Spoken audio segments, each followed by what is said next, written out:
Welcome back, everyone. You are watching the Vintage Sewing Machine Garage YouTube channel.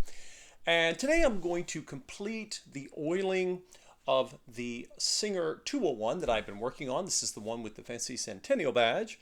It's a 201, but this one happened to have the magic badge that some collectors seek out. Okay, so many times when I'm oiling the underside of a sewing machine, usually I just do it in one video take. But in this situation, this is going to be the third video. Now, why so many videos just to oil the bottom mechanical parts of the machine? I wanted to show you all how I now use sewing machine oil because that's what Singer wanted instead of grease. If you've ever used grease on the lovely gear sets underneath your 201, there's nothing wrong with that. In fact, grease is better than no lubricant because you're helping prevent wear on the gears. But by using sewing machine oil instead of grease, I believe we're going to get a little more power out of the machine because that's Singer had said in their manual, at least in the manual for this 201, to use sewing machine oil. So again, what is left? Now in the second video, we looked at the feed dog lowering mechanism, which I'm willing to bet probably had never been moved since the day it left the factory. But we have gotten this opened up with some of the valve oil that sat overnight. So what's left? We're going to, again, this method, if you're new to either a 201 or maybe you're just new to trying to get your old sewing machine back up and running, those of you who know my channel will know this method. When you look at your manual will tell you, hey, this is how to oil your machine to keep it running nice and smooth.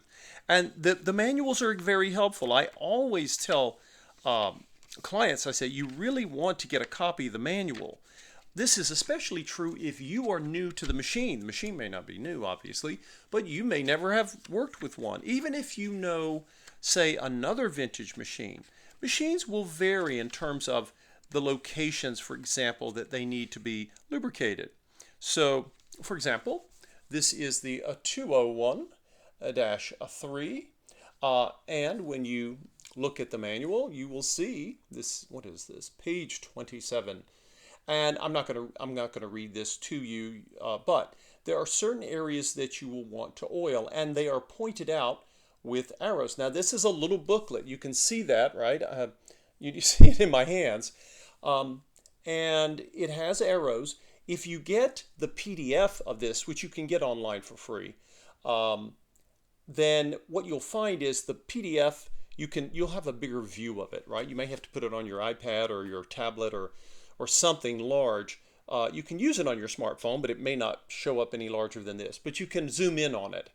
And it shows you all of the places that the machine should be oiled, including this area here, where your bobbin case is riding on the race, just like it will. It's a different bobbin case design, but it's similar in terms of the way your bobbin case is situated on a Singer 66 or 99. Now, again, you keep going, and there's a couple of pages worth of instructions on how to oil your machine. And of course, you can see the upside down old Singer oiling can. So again, you can see all of these different areas. I was highlighting this the other day when I was doing these wonderful gear sets below. But whether it's over here on the side or down below, there are lots of arrows here telling you where to oil.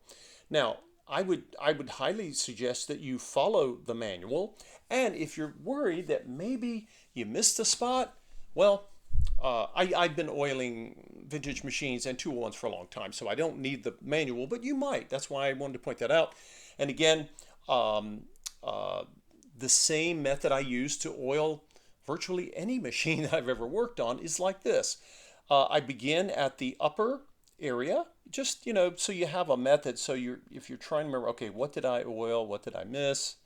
And again, let's see here. We'll come over here. And you might say, well, hey, how do you know to oil those areas? Well, just because I've done it before, but if you haven't and you're not sure, I'm taking my hand over here on the right side and I'm just turning the hand wheel. And when you do this, things start to move, obviously. And if you're not sure, for example, notice this. This piece is moving, this is not. That means you've got two pieces of steel and that oil, same thing right here, right? So this tells you, oh, okay, I need sewing oil there. Now, do you need oil here? I think I may have put some here, but I didn't, because the shaft is moving with this piece. But where I do need it is right there, right? Usually something moves and something doesn't, and that's usually where you need to pay attention to with your oiling points. All right, so let's keep going. I'm going to come back over here, and if you're not sure, you'll see this one's moving here. So let's get some oil in there and right here as well. And then we're going to come over here, and I've shown in other machines, it's a little easier to see here. But once you go, you've gotten this main shaft across the front, don't forget you have this shaft here in the back. And you know it moves, and you say, well, how does it move? Where should I oil? I'm turning the hand wheel just with my hand, right? You see it moving up and down, right? It's pivoting. So we're going to put a couple of drops. If your machine has not been restored, it's been sitting, 2 or 3 drops even can be okay. Now you're going to get some dribble, that's all right. For normal oiling, once your machine is up and running, 1 drop at each of these points is all you need. It really is, because it's not as if the oil that you did last time has totally disappeared. All right, let's come over here, and I wanted to kind of save this for last. Normally I go from the top to the bottom, but I saved this part.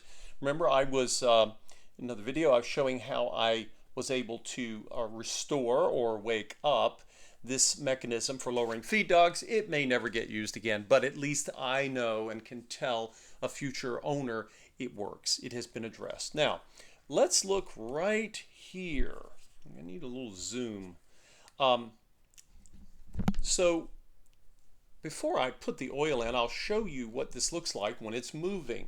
And again, I'm just touching the hand wheel with my hand, and you see this piece as it follows, right? Well, that tells you that that's steel, and we need oil in there, sewing machine oil. And if I had some of the valve oil got in here, it's okay if they mix, because valve oil is mineral oil, and so is sewing machine oil. The valve oil has a little solvent, but that solvent is it's okay. There's no harm done in combining those. All right. So I believe we've gotten everything here, folks. If this was helpful for you at all, or if you find learning about machines in general useful, please consider donating to the channel. I have a Buy Me a Coffee page with links all over the YouTube channel here. You'll see it on the home page, and all of the videos have it. Just click on the link. It takes you straight to my Buy Me a Coffee page, and you can make a donation of as much or as little as you would like, because it really helps me to keep, searching. I go out wandering, looking for machines to rescue, and 95% of these machines I have to purchase, and I do that so I have something to restore and show here on the channel, and then I find new owners for these machines, because I'm not a collector. If I was, I would have hundreds of machines, because that's how many I've gone through. Let me hear from all of you if you're new, or maybe you are a collector. I've heard from some of my viewers who are collectors, or maybe you are a restorer as well. Some of my fellow sewing machine restorers have become viewers of mine, and I love that. They have wonderful information to share. So if you have anything to share on your experience, whether you're a restorer or just a person who loves vintage sewing machines, put your comments down below, and we will see you next time.